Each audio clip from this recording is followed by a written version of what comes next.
6 वर्षों की मशक्कत के बाद तीसरी राष्ट्रीय शिक्षा नीति देश के सामने है। सरकार ने इसकी स्वीकृति प्रदान कर दी है।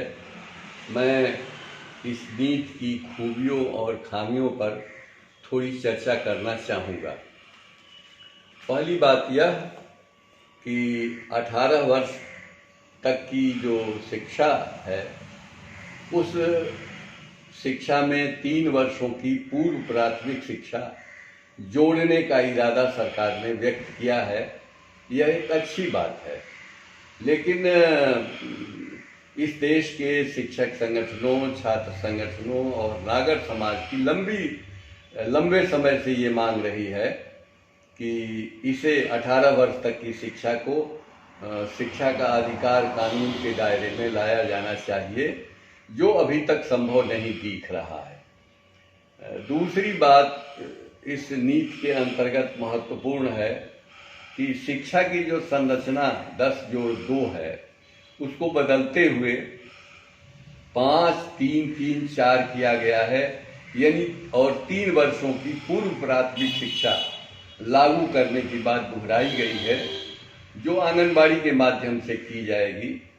और ये प्रश्न बाद में हल होगा कि आंगनबाड़ी के माध्यम से कितनी गुणवत्तापूर्ण शिक्षा दी जाएगी बच्चों को। तीसरी जो महत्वपूर्ण बात है कि ड्रॉप आउट को घटाने की बात इसमें कही गई है और 2 करोड़ बच्चे जो आज भी स्कूल से बाहर हैं उनको स्कूल में लाने की बात मजबूती के साथ कही गई है। तीसरी महत्वपूर्ण बात यह है कि शिक्षकों को सम्मानजनक वेतन देने, उनकी बेहतर सेवा दशाएं बनाने, स्थानीय स्तर पर उनकी नियुक्ति, उनसे गैर शैक्षणिक कामों को हटाने की बात, ये सारी बातें कही गई हैं। और स्थानीय स्तर पर एक संकुल बनाने की बात कही गई है, जिसे कोठारी आयोग ने भी अपनी अनुशंसा में स्वीकार किया था। लेकिन इस शिक्षा नीति में एक सबसे बड़ी कमी जो दीख पड़ रही है वो ये है कि पिछली दोनों नीतियों में सार्वजनिक धन पर आधारित समान स्कूल प्रणाली की पड़ोस पद्धति शिक्षा की व्यवस्था कही गई थी, जो समावेशी और गुणवत्तापूर्ण शिक्षा देने की वकालत करती थी, उससे बिल्कुल अलगाव है। उसकी कोई चर्चा नहीं की गई है और पीपीपी मोड पर शिक्षा को रखने की बात कही गई है।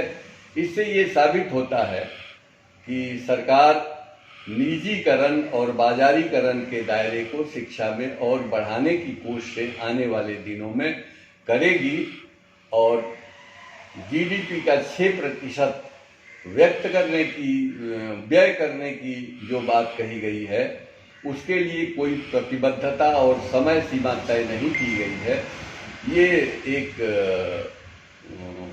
इसकी कमी है, इस शिक्षा नीति की एक कमी है। जब तक धन निवेश नहीं होगा तब तक शिक्षा सामाजिक, राजनैतिक और आर्थिक बदलावों में कारगर भूमिका नहीं निभा पाएगी और जिस देश को हम विश्वगुरु बनाने का सपना देखते हैं वो विश्वगुरु बनने में कामयाब नहीं हो सकेगा।